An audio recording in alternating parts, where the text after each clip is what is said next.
Cuando hablamos del Nakba, la catástrofe del pueblo palestino, a todos los palestinos se nos retuerce el corazón y nos inunda un sentir de dolor y pesar, ya que fue un 15 de mayo de 1948, cuando comienza la catástrofe de Palestina.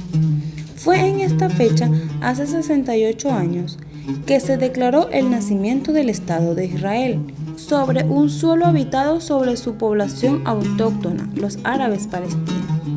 Es muy difícil para un pueblo olvidar el origen de su actual sufrimiento. La sociedad palestina fue destruida por intereses imperialistas y colonialistas a manos del sionismo mundial. Masacres como las de Deir Yassin, la dinamitación del Hotel King David en Jerusalén, la masacre de los poblados de Lek y Ramlek son algunos ejemplos de las actividades del terrorismo sionista sobre la población de Palestina, para poder concretar la creación del Estado de Israel. Comunidades palestinas completas fueron arrasadas. Más de 800.000 palestinos fueron obligados a salir de sus ancestrales tierras para dar cabida a inmigrantes judíos venidos de todo el mundo, principalmente de Europa. Palestina fue, hasta 1948, una región netamente árabe. No obstante, cohabitaban pacíficamente con comunidad judía, entre otras más. Para la creación de un Estado judío era inevitable la expulsión de la mayoría árabe, es decir, forzar el exilio colectivo de la población nativa de los palestinos. Y así nace el Estado de Israel sobre los cadáveres y el sufrimiento de centenares de miles de palestinos.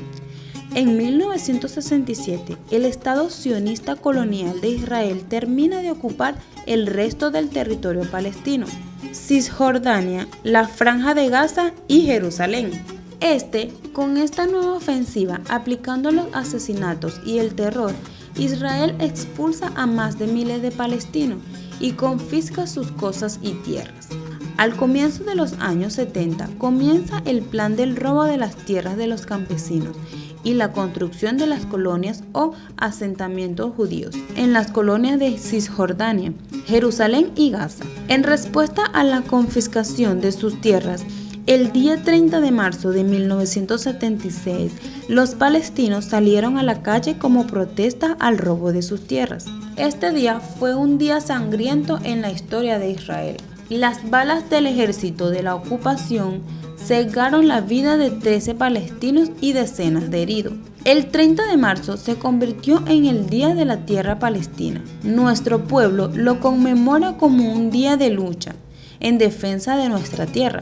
El resultado de la catástrofe palestina ocupa la tierra y somete al pueblo bajo la ocupación de todo tipo de represiones, detenciones, asesinatos, castigos colectivos, construcción del muro, el bloqueo y las agresiones permanentes a Gaza. El ahogo de la economía fue el detonante del surgimiento de la Intifada de la Juventud Intifada de Jerusalén.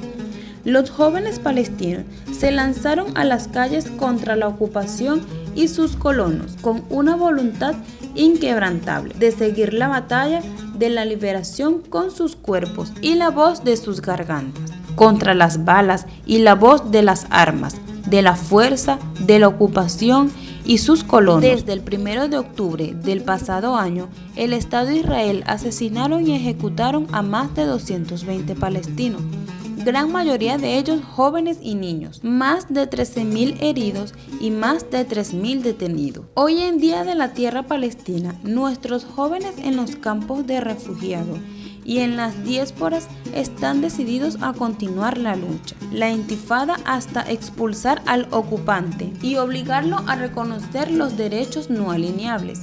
Nuestro pueblo es representado en el derecho del retorno de los refugiados a sus casas y tierras donde fueron expulsados según la resolución de la ONU 194, la creación del Estado palestino independiente y su capital, Jerusalén.